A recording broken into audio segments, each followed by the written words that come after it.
The room was dim, lit only by the warm glow of a single bedside lamp. Shadows stretched across the walls, moving slowly as if they were breathing with me. My heartbeat felt loud enough to fill the silence, yet he stood completely calm behind me, his presence steady, deliberate, almost controlling without saying a single word. I didn't know what was happening in me, why my breath kept catching, why my fingers wouldn't stop trembling, why the air around us suddenly felt heavy and charged. I could feel him getting closer, not because he touched me, but because everything inside me reacted before he even moved. I had never imagined a moment like this, and definitely not with him. He reached out, not touching me, not yet, just lifting my chin gently, guiding my eyes toward the mirror in front of us. I didn't understand at first.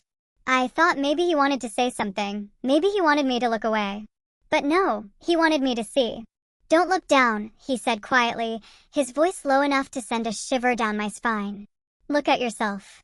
I tried, but the reflection staring back at me felt like someone else entirely. Someone unsure, overwhelmed, caught between running away and stepping closer. And maybe he sensed that, because his hand hovered just inches above my shoulder, close enough for warmth, far enough not to cross any line. "You don't have to be afraid," he whispered. But he was wrong, I was afraid. Not of him, but of myself. Afraid of how his voice could weaken my knees. Afraid of the silence between us that felt louder than anything I'd ever known. Afraid of the way my heart answered him before my mind could. He came around slowly, standing at my side instead of behind me.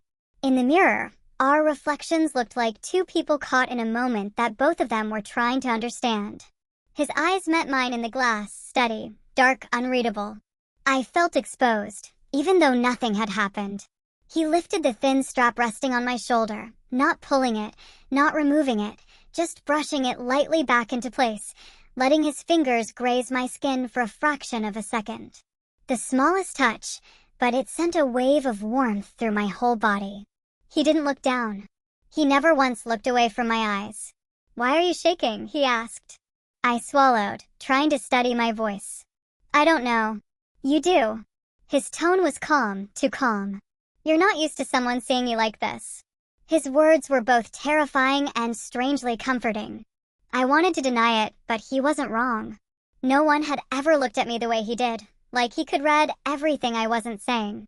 He stepped closer, but still didn't touch me. The space between us became a thin, electric line, drawn tight. My breath caught as he lifted a hand again, moving slowly toward me. This time he brushed a loose strand of hair from my face, gently tucking it behind my ear. The gesture was innocent, but the way he did it, there was nothing innocent about the feeling it stirred. "Look at yourself," he said again. "Really look." And for the first time, I saw what he meant. I didn't look unsure. I didn't look scared. I looked alive, caught in a moment that felt bigger than both of us. My chest rose and fell too quickly, my lips parted, my eyes wide but unable to look away from his.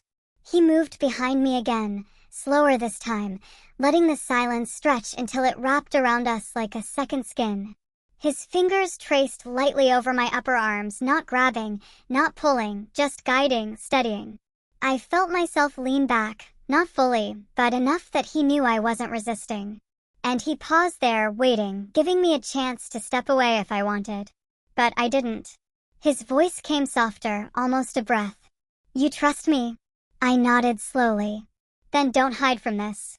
He lifted the delicate fabric I was wearing, not removing it, not crossing the line, just sliding his fingers along the edge as if testing how comfortable I was, how much I would allow. It wasn't what he was doing that made my pulse race, it was the intention behind his slow, deliberate movements. Every gesture felt like a question. Every pause felt like an invitation to decide.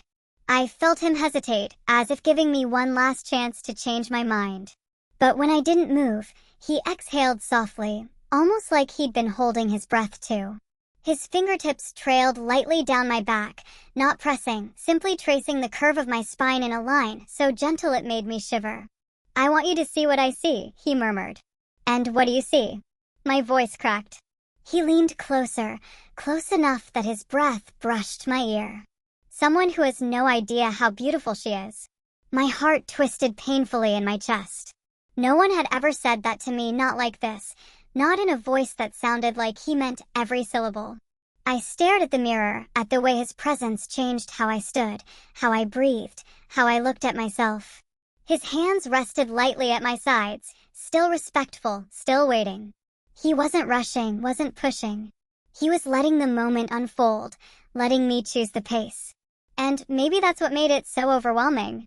The gentleness. The patience. The heat beneath the restraint. He slowly brushed the fabric again, softer this time, guiding it just slightly downward, not enough to expose anything, but enough that I felt my breath hitch. Enough to make me step closer without realizing I'd moved. "Do you want me to stop?" he asked softly. I shook my head before I could think. His hands trembled faintly, not with fear, but with the effort of holding himself back. He lifted his eyes to mine again through the mirror, searching, making sure. And when he found the confirmation he needed, he exhaled deeply, almost like relief.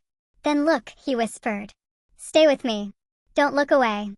I didn't. The room seemed to disappear until it was only his voice, his breath, his hands, gentle but confident, guiding me with a slowness that made every second feel heavier, deeper, more intense. He wasn't taking control, he was giving it. He wasn't forcing anything, he was building a moment I didn't know I needed. My pulse matched his breath behind me, rising and falling in tandem. And for the first time, I felt something I hadn't felt in years: safe, desired, seen. Really seen. He rested his forehead lightly against the back of my shoulder, letting the silence speak for him. Not claiming me. Not demanding anything. Just existing in that moment with me, as if the world outside didn't matter. And in that mirror, in that dim, quiet room, I realized I wasn't afraid anymore.